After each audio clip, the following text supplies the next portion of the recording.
not surprised. Phaedra been doing this bullshit for a very long time. Phaedra did this exact same thing to me, as we've already discussed before. Years ago on the show, when she first came on, she brought on my half biological sister on the show and filmed with her the same way she did with Kandi when she brought that Johnny guy on. She did the same thing to me, tried to take me down, and it didn't work because we ended up getting it before it even hit the air. So Phaedra's been doing stuff like this. The screen holds on black, stretching the moment. A voice lingers in the dark, looping like a confession that won't stay buried. This has been happening for a long time. She came for me too. Then it cuts to nothing. A quiet so crushing it feels like the truth is forcing its way up from beneath the floorboards. Because tonight, everything you believed about Kandi Burruss and Todd Tucker's flawless, camera-ready marriage is about to be destroyed. And the hand yanking the curtain wide open belongs to NeNe Leakes, the one woman who never learned how to stay silent when others chose comfort. According to NeNe, this was never a fairy tale. It was a calculated move. A carefully designed arrangement fueled by control, ambition, influence, and secrets buried so far down even Bravo's lenses missed them. She alleges Kandi didn't marry Todd for romance, but for advantage, because Todd never entered that union on equal footing. And Todd, NeNe claims, had plans of his own, pursuing relevance, wealth, and allegedly drifting into Portia's orbit when Kandi's back was turned. But NeNe didn't limit her fire to the couple. She aimed straight at Mama Joyce, at Riley, at the quiet manipulation behind closed doors, and the unsettling power plays fans were never meant to witness. If Mimi's version holds weight, then this divorce isn't a breakup. It's the implosion of a carefully constructed empire, one propped up by illusion. Brace yourself. The unraveling begins now. You called out Kandi and Mama Joyce in your blog about the Bailey Bowl. You said, Kandi, you have never seen me walk away from a fight, and you've never seen me physically fight. Right on.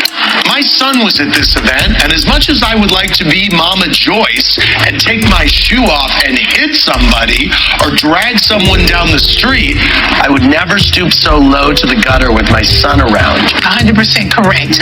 My son was, well, because you didn't have to address my mom in your blog. well, I did. That's first off, you shouldn't have. Well, I because did, you and I don't want could. people to address your family. Listen, And I just feel like any time that you always say, I never address your family on anything. I never address your family or anything. But you can't. Well, I am saying what I want to say because I don't address your family. You wouldn't appreciate it. And that's one of the instances of what I be trying to tell you about.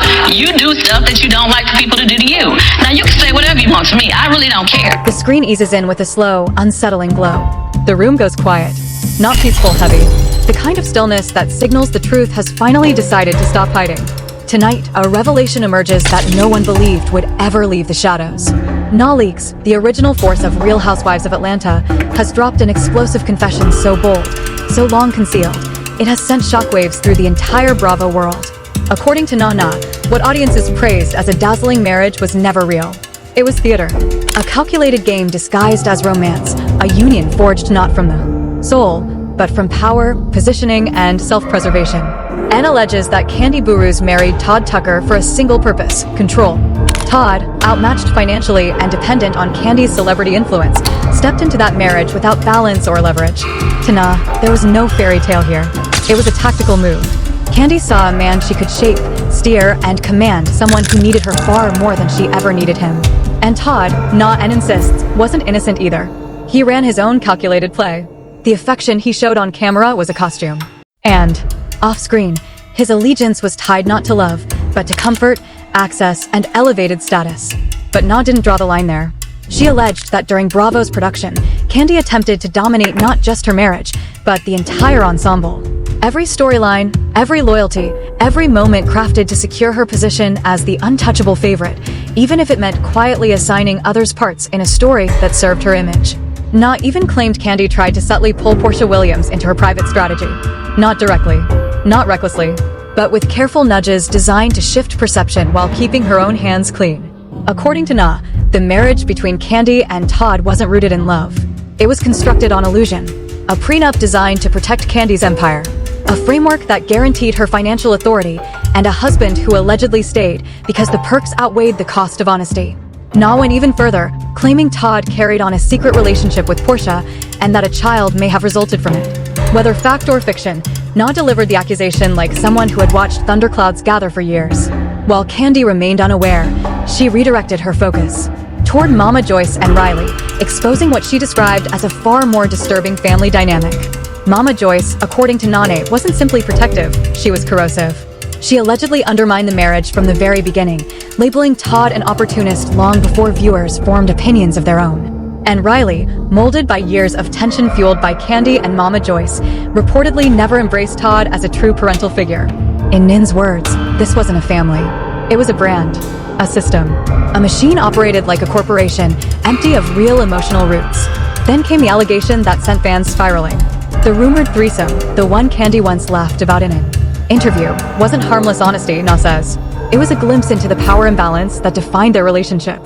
To NeNe, Kandi's need for control reached into every space, even intimacy itself. And Todd, she claims, was carried along without ever standing as an equal. She cautioned viewers that this union was doomed from its first step. Two people can mimic love, present unity, raise children, and build homes, but they cannot manufacture a heart. Behind every smile, NeNe insists, the fracture was always visible. Overrated and overpaid? I do. Tell me why. I just don't think that, me and Kandi, just so for the record, so that everybody can know, I just always want to speak very freely and very honest. Kandi and I have severed any issues that we had, which I don't think that, I never ever understood why she has so much animosity towards me and some of these other girls who are ripping her apart like she's back friends with Portia. Now, and I love Portia, but I would not be friends with Portia if I was Kandi. According to what Portia and Phaedra did to her, then she should probably never be friends with her again. But she's found a way to bridge the gap, and now they're... N's message couldn't be sharper. Kandi doesn't move from feeling, she moves from calculation. Even her friendships, N suggests, are redesigned when they serve her image. Even disloyalty can be overlooked if it strengthens the narrative she wants the audience to see. This revelation forces viewers to re-examine everything they thought they understood about Kandi and Todd. Because if loyalty itself was strategic, then what was their marriage really built on? N's final strike landed squarely on Todd. She claimed Todd never loved Kandi. Not fully, not sincerely, not in the way a marriage requires. The alleged involvement with Portia, if true, only highlighted how emotionally detached he had always been. And yet, he remained. N argues it was because Kandi's financial influence made staying worthwhile. In N's telling, this wasn't a bond rooted in devotion. It was a quiet agreement between two people using each other for very different needs. And the moment Nan's accusations hit the public, the internet erupted. Social feeds filled instantly with disbelief, outrage, confusion, and endless questions. Fans, critics, and Bravo loyalists alike were frozen by the idea that the marriage they had followed for years wasn't a love story, but an expertly staged illusion. A performance. A carefully edited production crafted not for each other, but for us watching. NeNe had torn the curtain wide open. She exposed fractures, manipulation, hidden agendas, power struggles, rumored betrayals, and the emotional vacancy she claims existed from the very beginning of Kandi and Todd's relationship. And if this was only the opening act, then what followed threatened to shake not just Bravo, but everyone paying attention. Because NeNe Leakes just reveal a marriage, she dismantled an empire. And yet, even after NeNe stripped away the illusion, a deeper truth began to surface. This story was never solely about love, betrayal, or fame. It was about power, quiet, suffocating power that dictated every breath inside that home. The kind of power that doesn't scream. It murmurs. The kind that doesn't force doors open, but closes them slowly until no one realizes they're trapped. Kandi Burruss was always seen as fearless, polished, unmovable. But NeNe insisted that beneath that flawless exterior lived someone terrified of losing control. Someone who believed that if she commanded the story, she commanded reality itself. And Todd Tucker became the ideal piece in that silent system. A husband portrayed publicly as devoted and supportive, yet privately treated like an extension of Kandi's brand. And described a marriage where Todd understood his role. He knew the limits.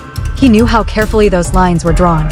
She said Todd learned fast that stepping outside them didn't lead to loud fights. It led to consequences, quiet ones. Emotional withdrawal, financial pressure, power shifts disguised as compromise. A relationship that appeared solid from the outside, but functioned like a negotiation behind closed doors. And then there was Portia. NeNe refused to label it gossip. She called it a warning sign everyone chose to ignore.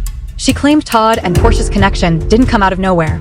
It grew in private moments, whispered conversations, and lingering tension the cameras were never meant to capture. According to NeNe, the rumors were never empty, and the suggestion of a child was the kind of truth that could shatter an entire storyline overnight. The kind of truth Kandi's inner circle would bury before it ever reached daylight. But NeNe maintained it wasn't the alleged affair that destroyed the marriage. It was the reality Kandi refused to face. The reality that Todd may never have fully belonged to her, emotionally, intimately, or even strategically. Because opportunists don't attach themselves to people. They attach themselves to openings. Still, the most unsettling part of NeNe's account wasn't about Portia. It wasn't even about Todd. It was about the climate inside Kandi's home. NeNe suggested Mama Joyce didn't simply oppose Todd, she intensified the strain, feeding Kandi's fears until the marriage became less of a partnership and more of a controlled space. Every choice, every move, every financial decision allegedly passed through Mama Joyce's approval. And Kandi, desperate to preserve her image, allegedly surrendered to that influence more than anyone realized. NeNe claimed Riley absorbed that same environment growing up. That her distance from Todd wasn't defiance, it was conditioning. She didn't view him as a father figure. She saw him as an outsider. Someone tolerated for stability, but never truly welcomed. A man useful, but never fully accepted. And that fracture, NeNe argued, was something money, fame, and branding could never repair. Then came the moment that stunned viewers most, the alleged threesome. NeNe didn't frame it as scandal. She framed it as proof. Proof that intimacy in that household wasn't rooted in connection, but in control. Proof that boundaries were blurred whenever it served Kandi's narrative. And Todd went along because pushing back meant risking everything. NeNe painted a portrait of a marriage where nothing unfolded naturally. Nothing flowed freely. Nothing was ever equal. A relationship operated like a production set, rehearsed, adjusted, rewritten until it appeared flawless to the outside world. NeNe claimed Todd began emotionally withdrawing long before the end ever came.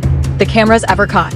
She said he learned how to survive by staying silent, by mastering compliance, by moving like a man who understood that his security depended on not speaking out of turn. And when he finally sought comfort beyond the marriage, even if that comfort carried the name Portia, it was because he had already accepted a hard truth. He wasn't living inside a partnership. He was living inside Kandi's ecosystem.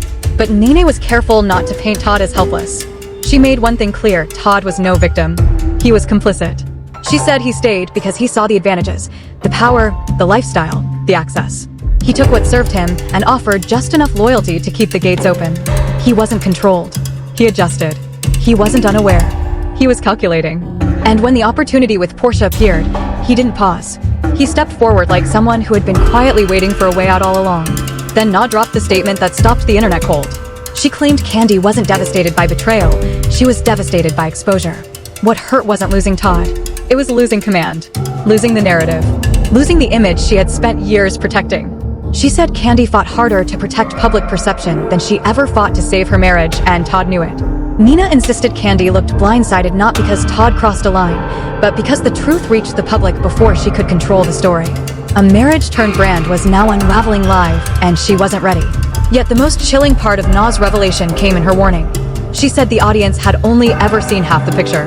That the world Bravo viewers consumed was carefully curated by producers and by Kandi herself. NeNe claimed Kandi mastered the art of exposure, revealing just enough vulnerability to earn sympathy, while keeping the real truth locked away.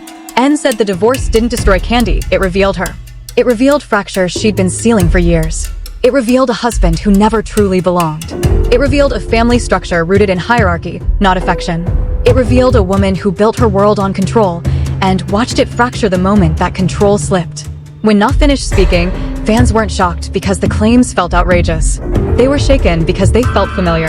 Too consistent with years of unease. Too aligned with moments that never quite fit. Too reflective of a marriage that always looked immaculate on the surface, yet felt hollow in its quietest spaces. But the exposure of the marriage wasn't the end. In many ways, it was the beginning. The instant the mask cracked and the world glimpsed what had always lived underneath. Once NeNe's words hit the public, once fans began connecting missing pieces, everything Kandi and Todd worked to protect began unraveling in plain sight. Behind closed doors, the tension was no longer something smiles could disguise or storylines could bury. Whispers from those close to them claimed the house no longer felt like a home. It felt like a bargaining table, two exhausted players clinging to their final pieces. Every room, every hallway, every exchange carried the weight of years of suppressed resentment. Todd, once accommodating and quiet, reportedly changed. He stopped maintaining the illusion. He stopped trying to repair something that had been broken long before NeNe spoke. He appeared like a man finally admitting the truth that he had been performing a role that was never his, living inside someone else's script. A script he had outgrown. A script he refused to play anymore.